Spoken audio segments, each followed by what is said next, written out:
Okay, I'm done. Procrastination for the birds. Sorry, birds, but I don't want it.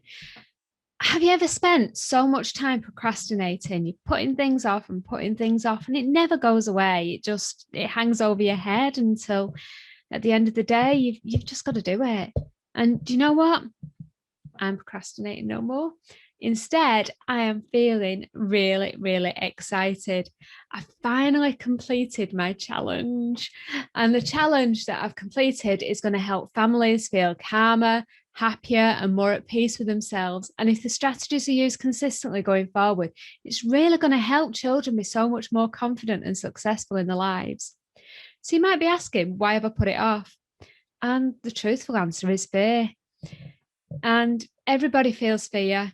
Everybody experiences fear of something, and it presents itself in different ways. How we behave, how we react to people, what we say and what we do, and what we don't do. And procrastination is as much as an aspect of fear, really, as hiding away. And in order to address it, we have to do several things. The first thing we need to do is recognize it. If you don't realize that you're feeling a certain way, then you're not going to be able to do anything about it. So I've recognized that the reason I'm procrastinating is because I'm actually feeling a little bit of fear about doing it, and I've put it off. And that's helped me move on to the next step to analyze why I'm doing that. Now, as somebody who understands emotions, I still experience the same emotions as everybody else, obviously. And I still have to do the same inner work to manage and overcome those negative emotions. For those who don't know me, I'm a teacher and enabler who facilitates social, emotional, and spiritual transformation in adults and children who desire to feel happier, more confident, and more connected.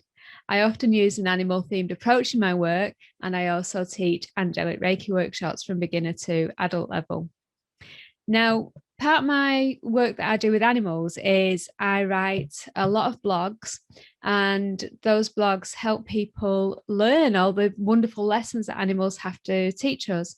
And last week, I wrote an article about the horse. Now, the horse can teach us lots of different things. First of all, they make you consider who's actually driving your reins, who's steering you in what direction. Are you going in the direction you want to go, or in the direction other people want you to go? And they also teach you about fear, because sometimes animals, horses will kick out or, shy away from things. And that's usually fear based. So it makes you start thinking a little bit about fear and how you handle that.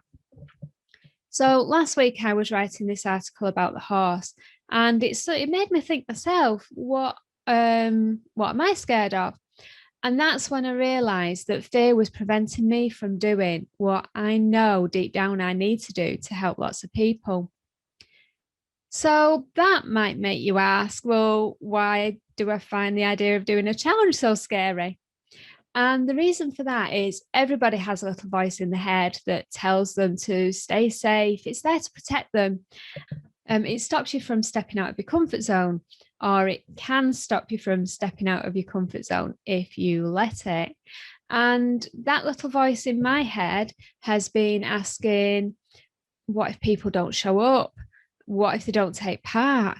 What if they don't find it helpful? What if they judge me? Now, that's a big one for me, and I'd imagine a lot of people, about showing up. But that's where the next step comes in. So I've identified that I'm actually scared of doing this challenge. I've identified the fear involved. I've analyzed it. What am I actually afraid of? And then I've done the inner work. And the inner work is this. The truth is, and the truth tells me why I should do it. The truth is, if I don't do it, then I won't be sharing important information with everyone. Now, I've got a lot of experience in dealing with emotions. I've got personal experience from struggling with childhood anxiety, from struggling with a chronic illness that led to further chronic anxiety in adult life, as well as all the other emotions that come with through life. I had a cancer diagnosis when I was 38, and that brought up lots of emotions as well, negative and positive. So life experience has taught me a lot. but also I'm a teacher in a school and a special educational needs coordinator, and part of that role is supporting children who struggle with their social and emotional mental health. So I've had a lot of experience and a lot of training to support these children as well. So I now have a lot of knowledge as well as all my own research, because it's an area I'm particularly interested in. So if I don't share that information with people, isn't that a little bit selfish? Considering that it can help a lot of people. And also, if I don't do this challenge, one of the fears was, what if people don't find it helpful? Well, they're not going to find it helpful if I don't do it, are they? No, I won't be helping anybody. So that also is an irrational fear, really. And the final fear is that fear of judgment, which again is a big one. And lots of people worry about, what will people say? What will people think? And again, when I look at that, it's like, well, that fear of judgment, it doesn't matter what people think. What matters is how I choose to respond to that. It's only going to affect me if I let it affect me. What other people think of me is none of my business, to quote a book, and it's absolutely true. And the fact of the matter is, I can have several people who might not like what I do, but those that do, even if it's just one or two people, and that can really have an impact in their life and make a difference, then that's got to be worth it. So again, that's another fear that's irrational. It's unfounded. That's on me. That's not on anybody else. But I also wanted to share, because as somebody who writes a lot about animals and the wonderful lessons we learn from animals, this is also a good example of how lessons from animals can be put into practice.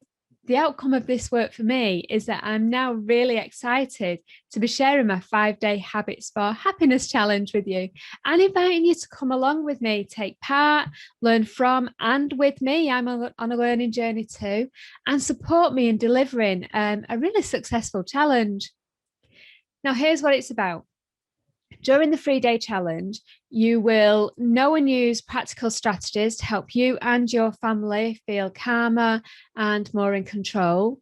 You'll understand what emotional intelligence is and why it is so important in life for you and your kids. You'll know how your emotions can affect others, including people and animals.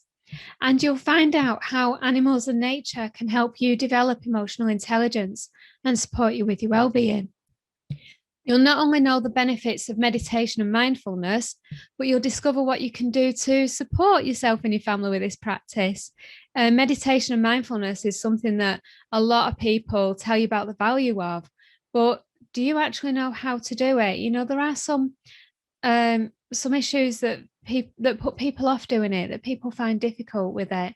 So I'm going to be talking about those as well, and giving you lots of tips on how to support you in that practice.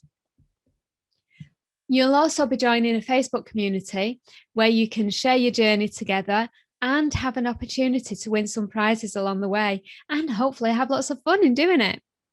So I'll post the link to the challenge in the comments in the description. You can also find it on my website, www.learningfromanimals.co.uk. And I really hope to see you in there. Thank you for watching.